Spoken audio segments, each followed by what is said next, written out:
Bonjour, je suis Yannick Villedieu, journaliste scientifique. Dans cette capsule, je m'interroge sur l'influence dans votre pratique du niveau de littératie en santé de vos patients. Et cela avec Valérie Lemieux, une experte du domaine, ergothérapeute. Valérie Lemieux est l'auteur du guide « Pour qu'on se comprenne », guide de littératie en santé.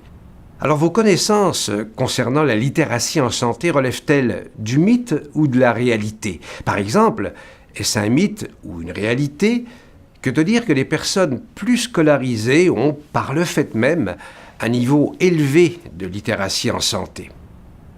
Voyons ce que nous dit à ce propos Valérie Lemieux. C'est un mythe.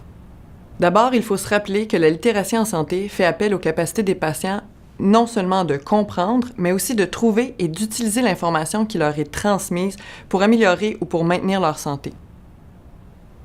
Ensuite, bien que le niveau de scolarité compte parmi les facteurs fortement associés au niveau de littératie en santé des patients, il n'en est pas garant. En effet, même les patients très scolarisés sont sujets à des difficultés si on leur transmet une information qui leur est peu familière ou si cette information est transmise dans un contexte peu favorable, comme c'est le cas en situation de stress élevé. Par exemple, quand je vais faire réparer ma voiture et que le mécanicien me parle d'un problème avec un cardan ou le différentiel, je me sens démunie devant une terminologie peu familière, celle de la mécanique automobile. Donc, en santé, le niveau de littératie des patients leur permet de comprendre le contenu de la conversation, autant en ce qui concerne les résultats d'un test qu'en ce qui a trait à un diagnostic ou à des recommandations qui sont formulées par le médecin. Il devient alors difficile pour les patients d'échanger avec leur médecin s'il leur parle dans un langage et avec des mots qu'ils ne comprennent pas tout à fait. Voyons maintenant quels facteurs peuvent nuire à la compréhension lors d'une consultation médicale. Deux catégories de facteurs exercent une influence sur la compréhension des patients: les caractéristiques des patients et la façon dont l'information est transmise. Pendant la consultation médicale, l'état d'esprit des patients peut perturber la réception du message formulé par le médecin. D'autres caractéristiques des patients peuvent aussi brouiller la réception des informations transmises par le médecin. Le niveau de scolarité des patients, leurs références culturelles et linguistiques, leur âge, leurs problèmes auditifs ou visuels, leurs troubles de la fonction cognitive ou de la mémoire, ou simplement leur niveau de stress élevé représentent autant de filtres qui altèrent la compréhension de l'information. Ces filtres partagent une propriété commune. Ils sont difficiles à percevoir.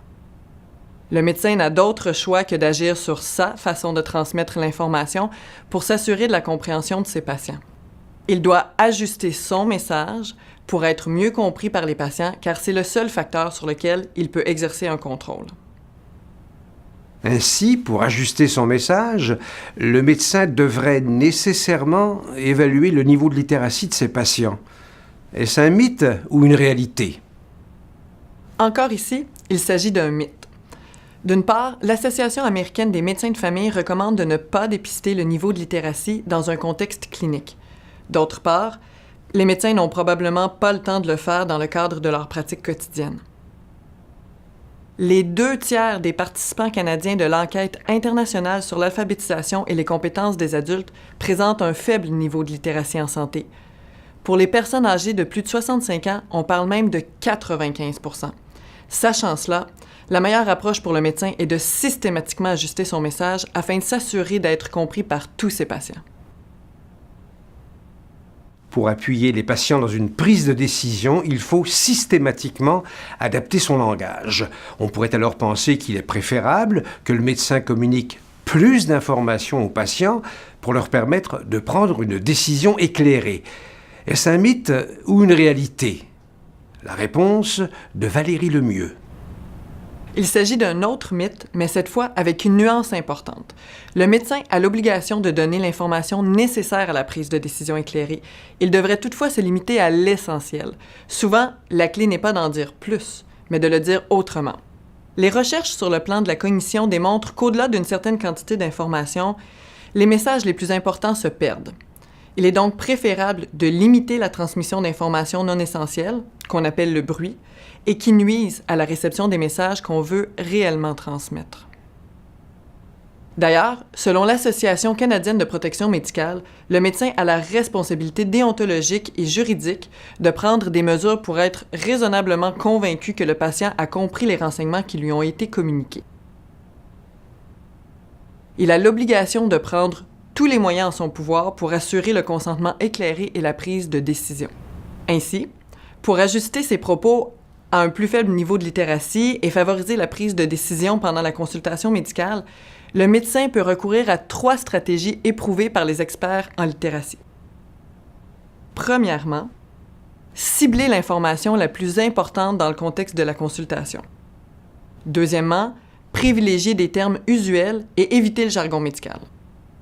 Et troisièmement, utiliser la méthode Teachback pour valider si l'information a bien été retenue.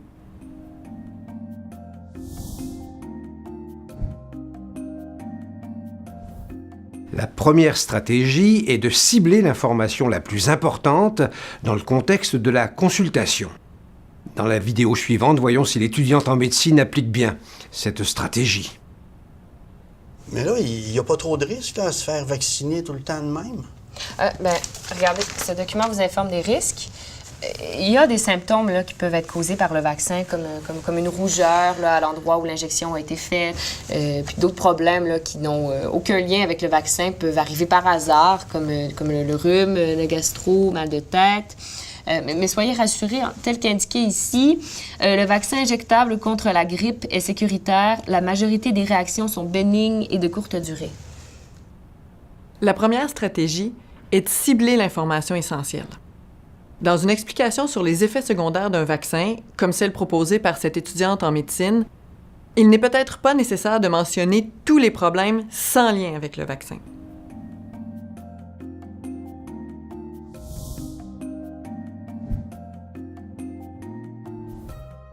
La deuxième stratégie est de choisir des termes usuels plutôt que d'utiliser le jargon médical. Dans l'extrait suivant, est-elle bien appliquée? Ça affecte les voies respiratoires supérieures, ça se manifeste par de la fièvre, de la congestion, de la toux, des malaises généraux, des céphalées. Les risques de complications augmentent avec l'âge, on peut même en mourir. Dans ce cas précis, il serait opportun de remplacer certains mots par des termes plus usuels ou familiers pour le patient. Se manifeste par donne, congestion par nez bouché, céphalée par maux de tête. Ainsi, l'information transmise au patient serait probablement plus facile à saisir si on disait « ça donne de la fièvre, le nez bouché, de la toux et des maux de tête ».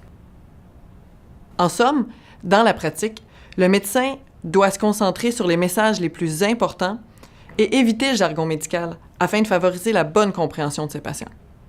En plus, il est utile pour le médecin de s'assurer que ses patients et leurs proches ont bien saisi la teneur des propos. Bref, il doit valider leur degré de compréhension.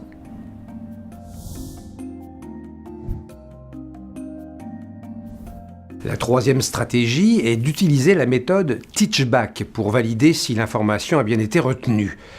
Si on ne recommande pas d'évaluer le niveau de littératie des patients, comment peut-on valider leur degré de compréhension? Est-ce que le fait de demander aux patients de répéter ce qu'ils ont compris pourrait être une pratique stigmatisante pour eux? Selon les experts, demander aux patients de répéter ce qu'ils ont compris peut les mettre dans une situation stigmatisante, ou même humiliante, notamment s'ils n'ont effectivement pas tout compris. Toutefois, il existe une méthode éprouvée et recommandée qui se nomme le Teachback. Elle consiste à demander aux patients de nous dire ce qu'ils retiennent de la discussion afin de vérifier auprès d'eux si nos explications ont été claires ou bien si nous avons oublié de dire quelque chose. Dans ce contexte, on pourrait par exemple dire « J'aimerais m'assurer que mes explications sont claires ou que je n'ai rien oublié. Qu'est-ce que vous retenez de notre conversation? » Si je comprends bien, le médecin valide la compréhension des patients en précisant qu'il souhaite s'assurer qu'il a été clair dans ses propos ou encore qu'il n'a rien oublié. L'oubli ou l'imprécision appartiendra au médecin. C'est une façon astucieuse d'éviter de stigmatiser les patients.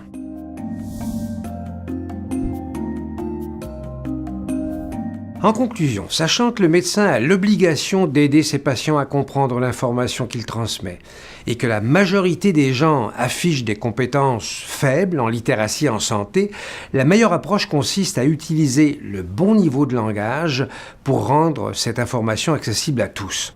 Pour ce faire, le médecin peut privilégier 3 moyens simples et efficaces pour être mieux compris. Premièrement, cibler l'information la plus importante, s'en tenir à 2 ou 3 messages. Deuxièmement, privilégier les termes usuels, limiter le jargon médical. Troisièmement, utiliser la méthode Teachback pour valider si l'information a bien été retenue. Nous espérons que ces stratégies vous seront utiles dans votre pratique pour favoriser une meilleure compréhension de vos recommandations en santé.